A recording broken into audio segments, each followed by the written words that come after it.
இப்போ நம்ம பருப்பு ரசம் வைக்க போகிறோம். தக்காளி பழம் 2 கட் பண்ணி வச்சுருக்கோம். கொஞ்சம் எலுமிச்சை அளவுக்கு நம்ம புளி ஊற வச்சுருக்கோம். கொஞ்சம் கருவேப்பிலை.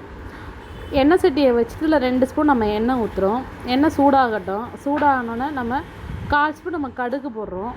கடுகு நல்லா பொரியணும். பருப்பு ரசத்துக்கு பருப்பு நம்ம வேக வச்சு தனியாக நம்ம எடுத்து வச்சுருக்கோம், ஒரு டம்ளர் தண்ணியாக. கடுகு பொரிஞ்சிருச்சு பாருங்கள். இப்போ கருவேப்பிலை ஆட் பண்ணிக்கலாம். இப்போ நம்ம பொடியாக நறுக்கி வச்சுருக்கோம்ல 2 தக்காளி பழம், அதை நம்ம ஆட் பண்ணிக்கிறோம். தக்காளி நல்லா வதங்கணும். இப்போ நம்ம 1/4 ஸ்பூன் மஞ்சத்தூள் ஆட் பண்ணிக்கிறோம்.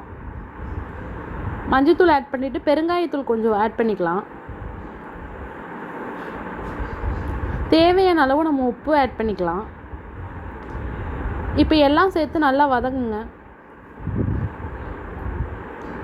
லைட்டாக தண்ணி சேர்த்து வதக்குறோம், ஏன்னா கொஞ்சம் வதங்கிறதுக்காக.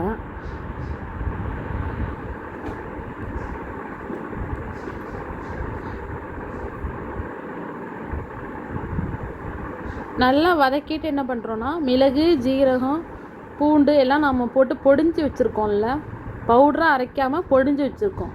அதை இதில் ஆட் பண்ணி நம்ம வதக்குறோம். பாருங்கள், தேவையான அளவு தண்ணி ஊற்றிக்கோங்க. நாங்கள் இதெல்லாம் 3 கப் தண்ணி ஆட் பண்ணியிருக்கோம்.